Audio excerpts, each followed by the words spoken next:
Just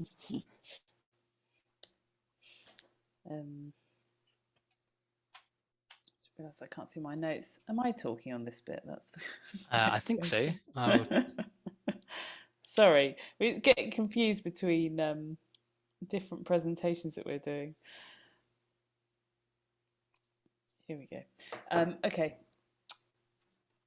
So what we are going to talk about today really is A Moment of Madness. So this is a production that we made originally in 2019 is when it premiered. It actually took us several years really to develop the production. It's a site responsive piece of work, and it was designed to be experienced. The central part of the experience is in a multi-story car park, and the players or audience members in 6 teams are kind of allocated a car in this multi-story car park, and they go and they get given a key card, and they get to go and sit down in one of these cars in their kind of group of 2 to 4 people, and they enact a stakeout mission like you'd get in a kind of a cop drama. Before that, sort of to bookend that kind of central experience where they're watching for a meeting between a politician and his contact. Before and after that, we're kind of briefed with our role by an MI5 agent. We're going to be MI5 field agents, and we have a sort of a briefing, and then we have a debrief, and then there's other bits. I think John maybe is going to talk through that bit on the next slide. But we originally made this sort of as a real world thing, so we had like up to 24 players playing in the real world, and we toured it around the UK. And then in 2021 we've kind of adapted it because we were going to do another tour and so on, but that became impossible with COVID, so we decided to make an online interactive version of it, which we did a kind of virtual tour of to Norfolk and Norwich Festival and to Creation Theatre in Oxford, available to UK audiences, and we did that just really in May and June, so very recently. John, do you want to... Oh, is that what happens next? You're on mute. There may be a video next. Great, there's a video next. I'm really sorry. I need my notes, which I'm just getting on my phone. But anyway, there's now a video, which is going to be good because this will tell you a little bit about what the experience of it was from an audience perspective. This is people responding to the real world version, not the online version, but it kind of gives you a sense of what we're trying to achieve.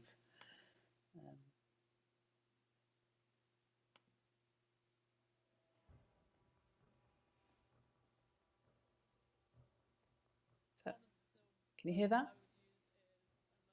I think there's no audio, Katie. I think maybe I didn't. You can still add it if you choose view options at the top. You should. In the drop down, you should, at the top somewhere, you should still be able to add sound. Sorry. Share sound. Apologies for chaoticness. Right, should we try that again? Can you hear that now? One of the words that I would use is immersive. There were moments where it was like we got actually a little bit anxious seeing the actors, and it was like knowing that they were very close by. Incredible, sneaky fun. New, challenging, and different. It's really engaging. Like, I felt connected to the characters. It was exciting, made me feel quite anxious, intriguing. Nerve-wracking, intense, and... Suspicious. I've been suspicious of everyone. On edge, I think exactly it. Having the phone calls, having to text, having to keep an eye on everything. And the tension that you felt, it felt like a real experience. Putting all the points together at the end to make the bigger picture was probably the best part. The payoff was great. You become hypersensitive to absolutely everything. So there was a moment when a car started reversing towards us at great speed on our way back, and we were absolutely convinced that it was part of the show. But of course, that's just the sort of edge that you've been put on. My favourite moment in the show is going to search for the dead drop, and then rush back with an envelope full of stuff. Yes! What is it? It's really cool. I actually think I quite enjoyed when the security guard came over. Potentially in the car. Oh, Jesus Christ. Hello? We just have a quick chat. Live your childhood fantasy of being a spy, you should totally come along. Well, we were saying it's kind of like an escape room, it's that Yeah. kind of thing, but it's like way more real. You are literally fully immersed into this like new world, and like you're given a character that you just sort of have to go with, otherwise it won't work. So you have to fully commit to it. Definitely recommend. If you've ever wanted to be a spy, if you've ever wanted to feel incredibly sneaky and like peek into other people's lives, and it's totally okay because it's a show, then you need to come to and experience it.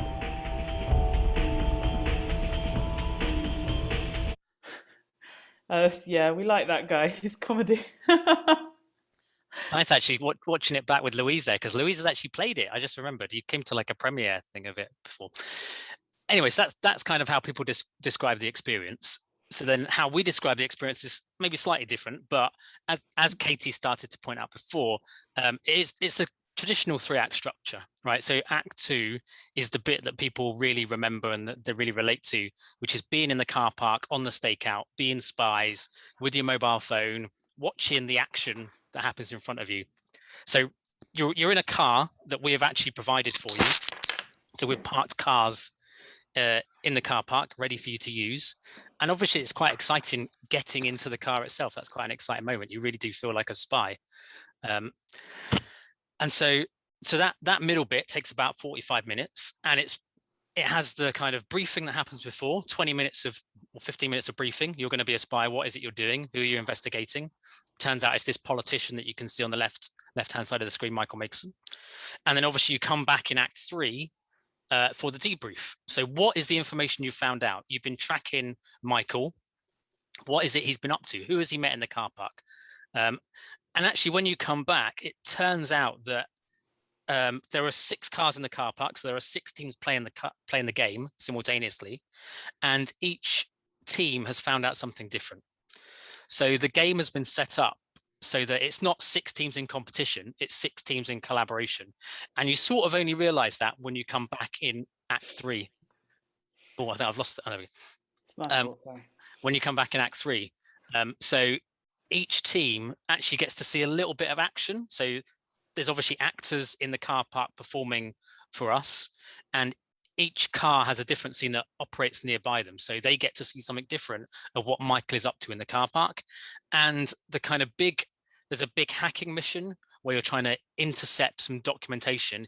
Each team comes back with different documentation. So it's only by sitting in the room together and sharing what you've seen and what documentation you've found, what evidence you've collected, that the entire group of probably 24 players can figure out what happened. So that's the kind of main core of it. And that's kind of bookended by 2 parts. One is meeting Michael. So Michael Makeson is the politician you're investigating, but he's there in the venue even before the game officially begins. So while you're waiting to go into the briefing, which is under the guise of a kind of business meeting, he's in the venue. So you can shake hands with him, you can chat to him, you can get a selfie with him, which we quite like. You know, it's quite nice to meet Michael and look him in the eye and shake his hand before you then investigate into him. You know, it gives it a nice kind of twist. And then the final scene is the press conference. And actually what's happened just before that at the end of Act 3 is the players have decided between them what they want to happen with Michael. So do we bury this evidence that we found out about him, or do we share this with the press essentially? Do we support him, or do we get rid of it? It's kind of a for the greater good decision once you've got all this information. And so the final part you see is the press conference, and you get an A or a B ending based on which way the vote goes. Thanks, John. I think what I missed out saying, when I should have said earlier, really, was just to really contextually set the scene of the narrative, which is that the narrative is about a Tory politician, Michael Makeson MP, who is a lifelong environmental campaigner, and he's about to push through this emissions bill, which is a piece of environmental legislation. And so that's sort of where we come into the story, and we're brought on board because there's been a security threat. and we're there to kind of look out for him, but then also kind of investigate him. So that's sort of how we're brought into it as our role. So yeah, so in terms of what we did next, the pandemic kind of got in our way, and all our plans to retour this sort of went out the window. And so we sort of had to decide what we were going to do, what different options we had really, for how we might represent the production.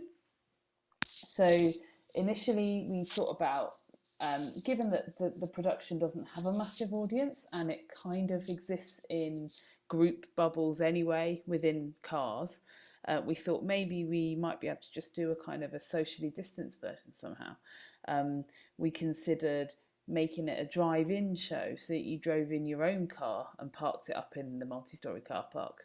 And you maybe did the whole show in the car, or you joined a Zoom or something. Or the final version, which is what we went on to make, was to do a completely remote version where you're at home in your group, and it's sort of facilitated through Zoom as the kind of core mechanism. Sure. So yeah, this was a kind of big departure, I guess, from the live immersive in a car park experience. And how do you take some of those things, some of the things that people mentioned they loved in those video clips we saw at the beginning, and actually keep some of that stuff? Clearly, you know, the getting into the car moment and just being a spy in a car park, it's kind of difficult to recreate that in someone's living room. You know, you don't feel quite as immersed when you've got all the normal distractions of your house around you. And quite often when we did this for real, people would be having dinner and drinks and a bit of a party around it. So it's quite a different experience. But obviously, you know, there are a bunch of challenges of how do we take this thing that's in a car park and take it onto Zoom, essentially. Some of these bits are kind of natural, make sense. You know, so the brief and the debrief, that works almost better on Zoom even. You know, it's a natural fit. Some things kind of make more sense. So for instance, one of the puzzles there you can see is a locker puzzle. So you actually, in the car park, it's one of the moments where you leave your car, you find a locker, and between your team, you have to figure out what the passcode is to get into that locker. And in that locker, you find some evidence. So you get an envelope that's been sent from an informant to a journalist, and you've intercepted that. And actually, in the real world game, no one ever questioned that. It seemed like a perfectly normal thing to do, to intercept some documents. But actually, in the kind of modern digital age, it's kind of weird that someone would physically print out these documents and put them in a locker in a car park. That doesn't really make a lot of sense. But obviously, for the sense of the game, people kind of go with it. So some of these things made more sense to kind of take online. And finally, that kind of made it a little bit easier in some respects. So for example, the press conference, which I mentioned, which is a kind of A or B ending, we could just film those up front. So we spent a day or so filming those. And then when you come to the end of the show, instead of being the live actor of Michael over Zoom talking to you, we can just trigger a video that plays and looks exactly the same.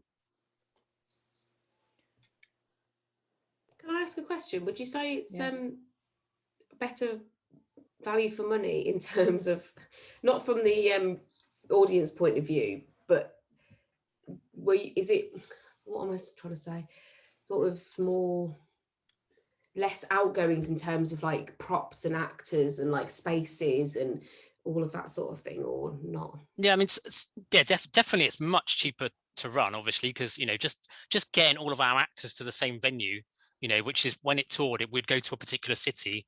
You've got to get all the actors there, you've got to get all the cars there. All of these things are great expense. These types of experience, of which there have been a number that have become popular over lockdown, do it by maybe having one live actor and one live host, or none at all. And in this version, we had two live actors. So the MI5 agent who was doing the briefing, and Michael. You'll see a bit of this in just a second. And then we had three of us behind the scenes running the show, myself, Katie, and then another guy, Dave, managing some of the Zoom stuff. But I think what I think you're going with this, Louise, is probably that there is a version of this, and that Katie and I have talked about before, where you might not need any live actors at all. You could literally play a video.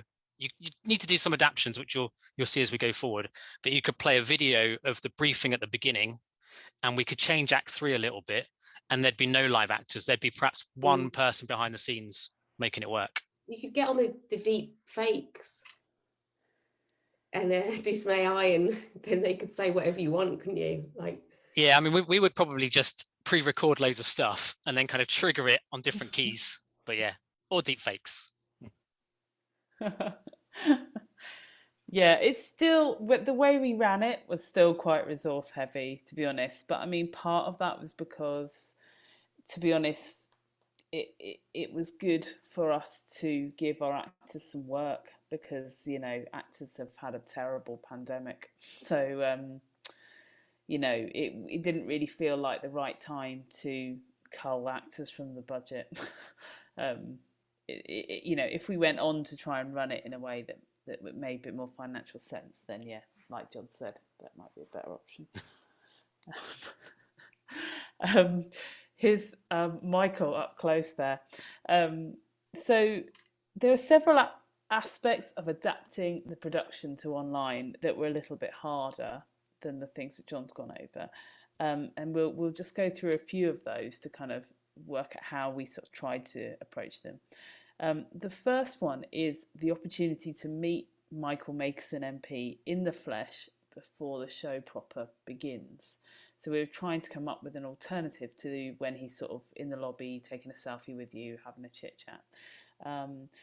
And I think I'm going to show you a video. Let me show you a video of this new kind of scene which we had to write for this version that allowed us to meet Michael. And he has a scene between him and Lily, who is the MI5 senior agent who briefs you. Hopefully this will be... Tell me if you can't hear the sound. That is your cover story, the Citizens Online Assembly. Now, we all know that you're here for a very different reason, and I'll brief you about that shortly. But for this first session, it is essential that you do not deviate from the cover story, especially while Mr. Makeson is with us in the room. Lives may depend on it.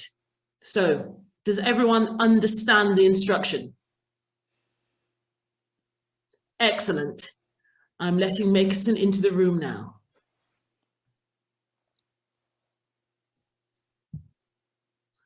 Minister, hello. Michael, you're on mute. You're on mute, Michael. We can't hear you. No, we can't hear you. You need to unmute. You need to unmute, Michael. No, not your computer, on Zoom. On the Zoom screen, you see on the bottom left of the screen, there's an unmute button. Yes, bottom left of the screen. Of the screen, yes, where it says unmute. Can you hear me now? Yes. Ah, fantastic. Well, it's great to be here. Such a shame that I can't be with you in person, but I guess you're all getting used to seeing each other inside little boxes on the screen. Well, not too many smart bookcases on display, I see, but never.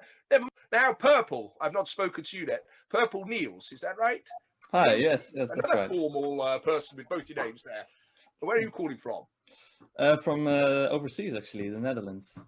This is amazing. So we've got people in Warwick. I didn't ask where the oranges were from, but we've got Mark in Camden, and you're calling from the Netherlands. That's right. Incredible. I mean, I do think this is a wonderful thing about technology.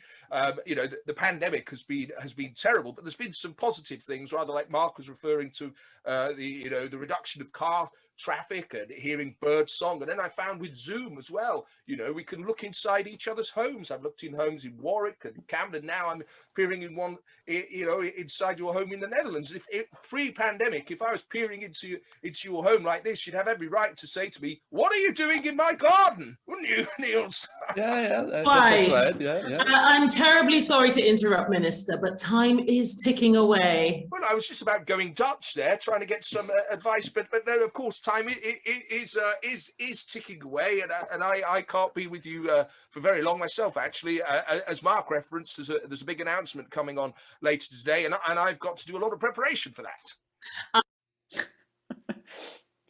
Sorry, I can't help laughing when I watch Lawrence. Um, he, so one of the benefits of this version was that we actually managed to have a scene between our sort of two main characters, which was nice because they hadn't had a scene in the real world version.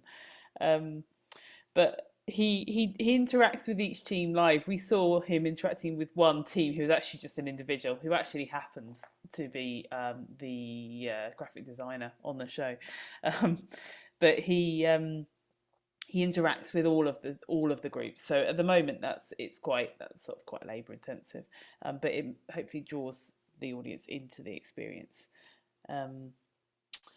So let's see the next thing. So John, I think, do you want me to play this and you talk over Yeah, it? you might need to unshare your sound maybe, because I don't know if there's sound on this bit, but yeah, I can talk over the top of this. So as we mentioned before, Act 2 is the bit when you're in the car park, and obviously that's the bit that you want to make sure that works. And like we said before, they're getting into the car. Being in the car is quite an immersive moment that you can't recreate. But we still wanted this idea of multiple views of what was happening. So what you can see here is the players hacking into a fake security system that we've built. They get allocated a camera, they've got some documents to look through, they eventually find a password that allows them to kind of click on and kind of get into this. There you go, you get to see the password. And then what we're actually doing is we're playing pre-recorded video that we filmed previously to look like it's live, essentially. And what we decided worked best in the end was originally each team just had one window to look into, so they could see the action that was happening in the car park. But in the kind of later iteration, we changed that so that you had a kind of main window, and what you can see there, you've got two slightly smaller windows where you don't get the sound for. So whatever camera you've hacked into and you've got access to, so in this case, the basement central, we can see the action, we can hear the action if we had the sound on. But for the other cameras, we don't have that. So we still get this flavor of what we had in the original car park scene. Sorry, there's screaming outside. What we had in the original car park scene, where you had a scene, some scenes would happen directly in front of the car, and other scenes would kind of happen off in the distance, and you'd get a sense of them, but you wouldn't kind of know exactly what was happening. So that mapped quite nicely. We did experiment with a few ideas of different ways of teams controlling cameras. You know, should they have the option to kind of change between cameras? You know, they could manually do that throughout the game. But actually, when you're playing the game, there's a lot going on. It doesn't look like there's loads going on at the moment, but when you're watching this, you know, you're intently watching what's happening in the on the CCTV cameras in the car park. You're getting text messages to your phone, as we'll look at in a minute, from Andrea. You've got documentation you're looking through, and you've got puzzle solving to do. You're kind of quite overwhelmed. So we didn't want them to have camera choices. They just get a camera, they're allocated to that camera, they stay with that camera, and they get all the information from that view all the way through. Let's stop it there, Katie, and we'll move on.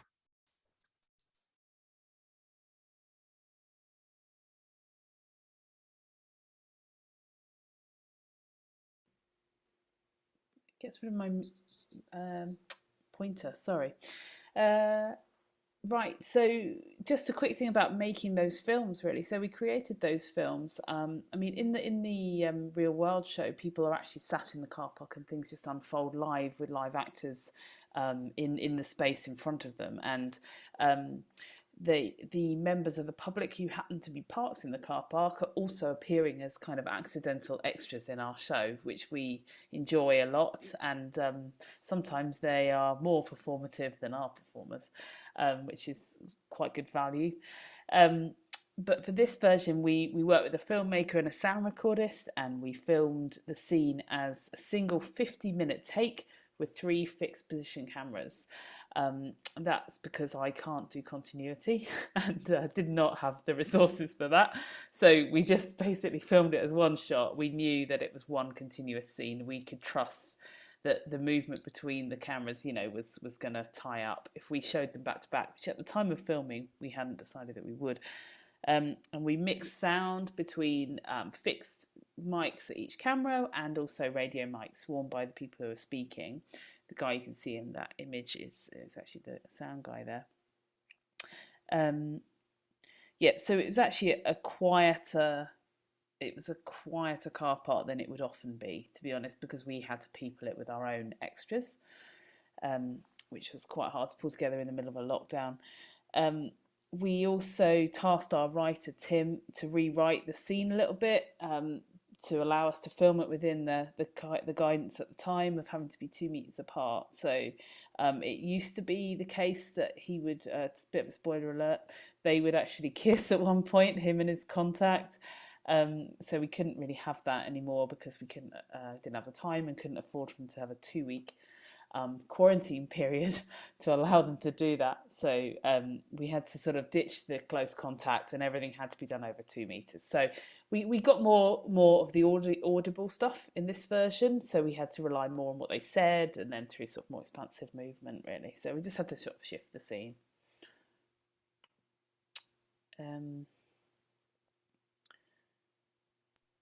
Yeah, did you want to talk over this bit, John? I think this is let me just say a couple of words before we play the video. So this is sort of what it looks like when you get into Act 2. So this is the equivalent of the car park scene. When we actually did this, what we had was that each breakout room, so we split the teams up as they were. You would buy a ticket, essentially, you'd come to the game, and you'd be put in a breakout room during Act 2, mainly so we could kind of keep an eye on you. It wasn't so you could be matched with other people to play with, but occasionally that did happen. So this is an example here where we've got 3 people playing together across 2 Zoom accounts, and they've been distracted, shall we say, by what's been going on in the car park, and they've not been contacting Andrea. So Andrea is Michael's assistant, and she's working for us. She's telling us what is going on, what Michael is up to. And really that's played by me during the game. I send text messages out to the players, and we'll get to look at that in just a second. So what's happened here is they've not been paying attention. He's suddenly realized there's a bunch of messages from Andrea, and he needs to do some work. So let's play that video, and I'll shut up for while he shows you how it works. Sorry, I'm a bit... Hold on. I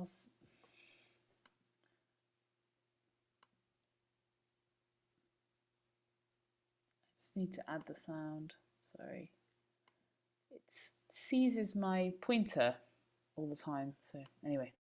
Sudden thought, now might be a good time to try his home voicemail. Oh, I think I've been meant to be responding to her text. Oops, sorry, Andrea. Can you find Sabrina's business card? And who's Sabrina? Oh, his wife. Oh, I'm going to ring her. The number for the makers and residents. So if we missed a few steps then...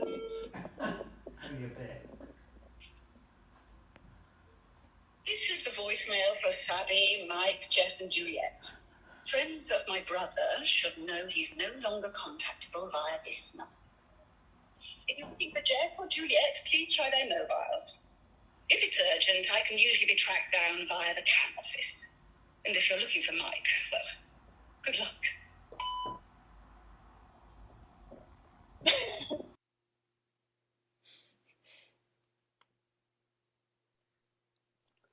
So, I mean, what we saw there is basically just players being unpredictable. And when things happened in the real world in the car park, we actually had people stationed in the car park who could kind of feed back to us.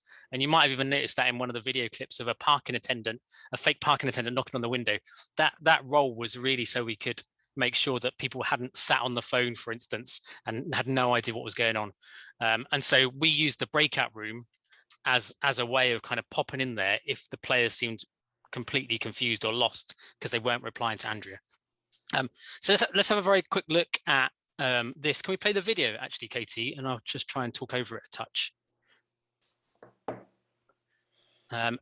So what you can see there is the tool that we use to hold these conversations with or maybe mute me because I'm probably going to talk and say horrific things about the players at this point. Thank you. So what you can see there is a system that we've built that allows us to send text messages to the 6 different teams. You know, I'm not there on my phone manically texting these people. It all comes through this system here that allows me to kind of see the 6 conversations simultaneously. A lot of the messages are kind of queued up. So I always think of it as like almost like chunks of a choose your own adventure game. The players have got entirely free texts. So the kinds of things they send to Andrea is whatever they feel like. What we're trying to do is kind of manage them along a particular conversation, but at the same time, it shouldn't feel like they've reached the barriers of the world. So if you mention something, I will type something in free text back to them. So it is a natural conversation. But most of the time we're trying to keep them like down a particular path, down a conversation track. But if they want to go off on a tangent, then we're all for that. If they want to push the boundaries of the world, then great. You know, some players like refuse to do what Andrea tells them. Some players don't trust her. Others ask her out for dinner afterwards. So that's all fair game as far as I'm concerned. They can do all this. The other thing you can sort of see there vaguely on the screen is those little bits in blue, which says things like access Dropbox, started video stream. And what they are is that's a way of kind of monitoring what the players are up to. So often our visibility only comes through what they're telling Andrea. And like we said, players aren't very reliable and they don't really know what's going on. So what we've done is we've kind of like bugged every single thing they've done. So every time they access a website or they try a password, we get a message through to the system. So if they say to Andrea, to me, oh yeah, we've tried that password, it doesn't work, we can see straight away that actually they have tried that password, but they typed it in wrong. So then we're ready with the right message. A lot of this from a game design point of view is to allow the players to solve the problems on their own. Like, I don't want us to step in and kind of remove the joy of solving a puzzle. So the fact that we've got a lot of visibility of what they're doing means that we can just nudge them just enough to get them over that hump without kind of giving them the answer. Sorry, is this system that you've got here? Did you build it from scratch, or is it something that exists? That's something I built from scratch, Louise. Good question. I'm going to show you it actually in just a second. I think now we're coming out of this now, aren't we? To just talk about. I think you're going to do some demoing. Is that right? Let me. Yeah, that activity slide is quite good. First, oh, sorry. Just to tell people what they're going to do, so they can be thinking about it. All right, let me put that on quickly. Then I can. So our idea is basically that you build something, or at least conceptualize something that adds to the game. So in this game, we've got this idea about Michael. Michael Makerson is up to something. We're not sure what he's up to. And the players are collecting evidence about that. And then we're going to piece that together. Actually, what it turns out is there's a bunch of other characters, right? It's almost like a murder mystery. There's a bunch of suspects. And so these are the other characters, which we'll talk through in a bit more later on. But these are some of the characters that exist. And some of these characters you can interact with. Some of them you can read information about. Some of them you see on the screen. So we're going to give you some ways that you could add to the game and, you know, extend it a bit. In the world of games, I would call this like a side quest or a side mission. You know, something you can do to investigate more about Michael's contacts and who they're up to. Yeah, let me share my screen then, and I'll show you some examples of how this all works. Give me 1 second. Have I got that open still? Oh. I'm saying that, but I need to rebuild the game because I've just changed all the codes in it, haven't I?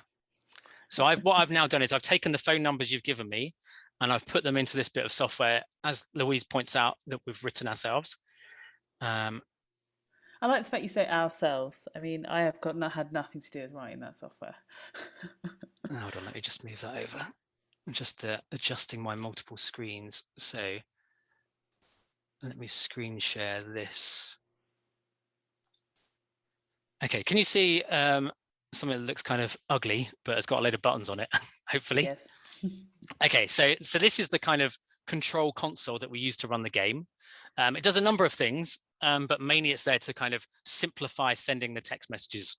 So before a show, we have, normally we have 4 shows a day, so they each have a code name. So I'd click a code name, as well as that telling us what's happening. That also fires messages out on a system called Slack, so that anyone else who's involved in the run of the show can see what's happening. And then I would begin the live game. So then the rest of the game Oh, that's actually sending messages to my phone to tell me now that I'm running the game. Thank you. So then this is the view that we saw before. These are the 6 teams that are playing the game. And again, it helps to kind of color code them so we know what we're talking about. And these are the messages ready to go. So at this point, if we were playing the game for real, we would have assigned the players a task, which is to hack into the CCTV cameras, and we would see some messages popping up. So I would start the video playing, so I can start the CCTV video playing, whatever we want. I can send messages out to the players. So these are the messages that are queued up. But again, if we want to, we can change, we can add our own text in here before it gets sent if we want to. And then there's a bunch of buttons down the side here that do other things. So I'm going to send you all a message now, and we'll see if this works. So I'm going to send you the welcome message. So I've clicked on that. And assuming there's money in our Twilio account, which is the system that we use to forward the messages out, a message should pop up on your phone. Let's see if it's popped up on my phone. So you should have something. Is that going to focus? Has everyone got a message on their screen, on their phone? Excellent. That's good. So this is the kind of welcome message you get before the game starts. Just as a kind of reminder, we're about to start the show. You're going to be in Team Blue. It's 5 minutes. Click on the Zoom link. Which is that's quite handy. That's quite a useful thing to be able to do, to kind of message your audience just before they start. There's a number of ways that we send out other documents. So you need background dossiers, background documents, and kind of mission dossiers that we send out through that as well. But I'll send you all a message now, and we'll just see this work. So I'll send you the message as Andrea. So you can imagine that you're sitting in the car, although obviously you're in the living room. You're doing your CCTV, you've accessed it. I've sent you a message.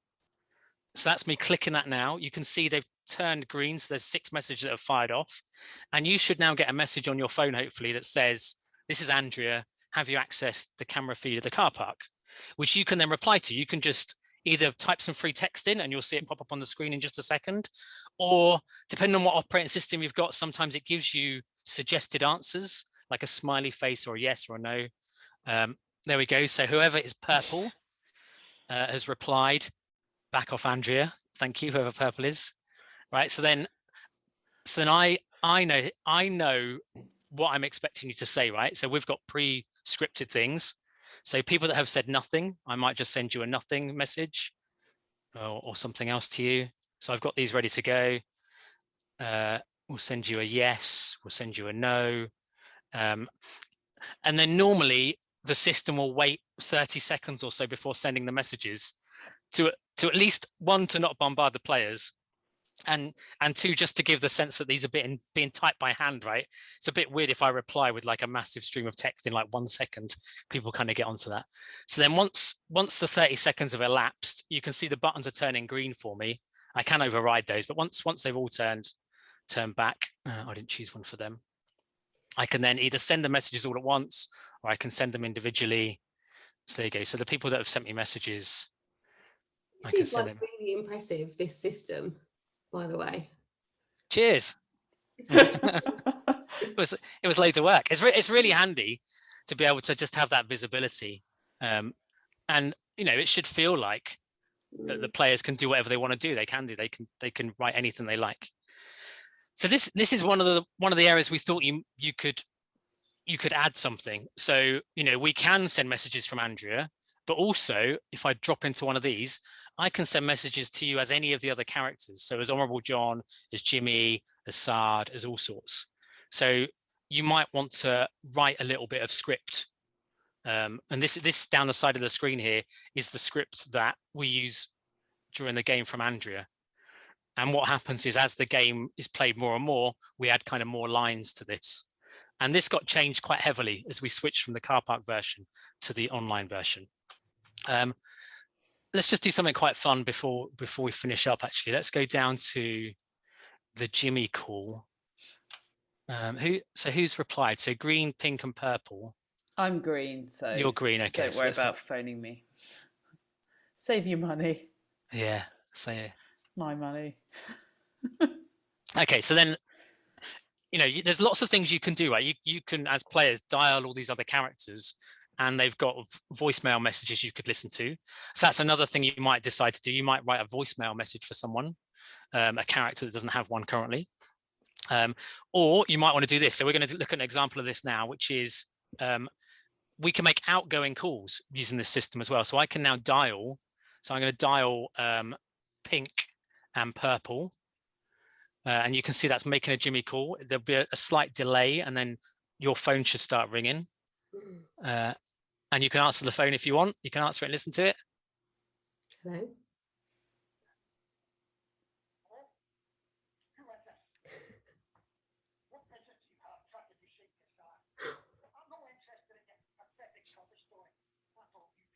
So that's Jimmy. So he's sort of the security guy for Sard, who's another character we haven't really spoken about yet, but he's someone else. You'll see these characters in some of the documentation we share with you in a second. Just traumatizing noise. He's terrifying. So that's kind of the end of the game at that point. So we can see on the screen there, you can see that the Jimmy call has been made and how long it was played for. So we know, for example, that you hung up on that call before it finished, because I know that it's 50 seconds. Or I can see if you decided not to answer it, and then I can harass you by continually phoning you as Jimmy, or like do that after the game even if you want to. So pink listened to the whole of that, whereas purple hung up halfway through. The other thing I guess we could show you is the dossier. Yeah, I found the thing if you want me to share the... Okay, yeah, hold on. So what I'll do now is I'm just going to send you a one-time password to your phone, which I'm going to click on this button. So I'll be able to see that. If I stop sharing and Katie shares her screen briefly, this is a QR code that you can use, or you can type in the short code. So you can scan that on your phone, or you can type in the We should do bit.ly. that now. Yeah, do that now, because you'll need these documents later on anyway. Oh, hang on.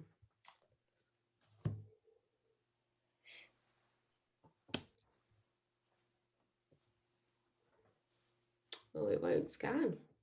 Oh, no, it will. Sorry. Yeah, one of the nice things is that QR code readers are built into pretty much all photo apps these days, but they're just not quite as good at QR code scanning as a dedicated one.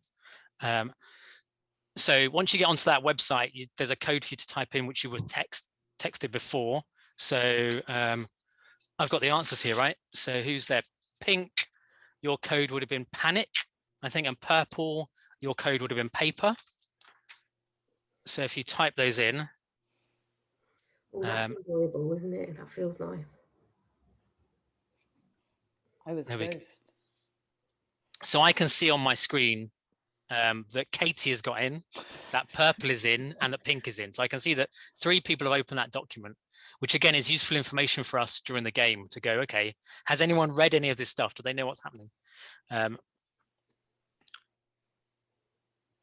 So in that dossier, I mean, Katie's got it in front of her. I don't actually, so maybe you can talk through it. But there's a... Yeah, I can do that. That's fine. Yeah, I mean, so if you could... Oh, maybe I could find it somewhere to show you. Sorry, but I don't know. Basically, on the first page is some codes, some passwords. That's to access the cameras for the car park, CCTV, which you saw doing earlier. Then the next thing is this kind of persons of interest document. So there's kind of 4 like persons of interest that you kind of supposed to look out for, starting with the Honourable John Stewart. We can look at that a little bit more. Then there's also just a thing from MI6 about a potential known terrorist threat. A newspaper article about Michael Makeson's wife, Sabrina. That's how you've managed to find a phone number earlier for a voicemail hack, which I think we're going to do next week. We're going to do the voicemail hack puzzle. We're going to talk more about puzzles in week 2, so we'll come back to that newspaper article several times. And so, yeah, this persons of interest thing really is just going to give you a little bit of background about the characters who we think might be interesting to do side missions for. So we have Honourable John Stewart, who is the brother of Sabrina Makeson, who is the wife of Michael Makeson, the main character. Then you've got Saad Kissar. He's a Saudi businessman and kind of business broker who's an old family friend of Michael Makeson. And is working on behalf of this car company, basically to broker this massive government support. It's pretty much what's happening with Nissan right now, but we wrote it 3 years ago. Then there's like Mina Varma, who is a wig maker. She's the one who makes Megson's wigs. We quite like her as a character for a side mission because that's all you know about her. We wonder, you know, is she sort of some sort of spy? I think she maybe had some sort of, oh, did she end up with a past or not? They wonder if she might be having an affair with him. Oh, in an older version, she used to have some connections with an international terrorist organisation. Maybe that got written out. And then there's Kevin Brown, the Badger Man. He's one of the favourites of ours. He's an amateur naturalist. He's been spotted looking for badgers near the M4. Actually, it's not the M4 on here. We wrote M1 and M6. It's based on a real story about a politician who got caught paying for sex with somebody, a man. And the whole story came out, and he said at one point, in the sort of shades of denial that he went through, that he was looking for badgers by the M4 motorway. So that's why that appears in our show.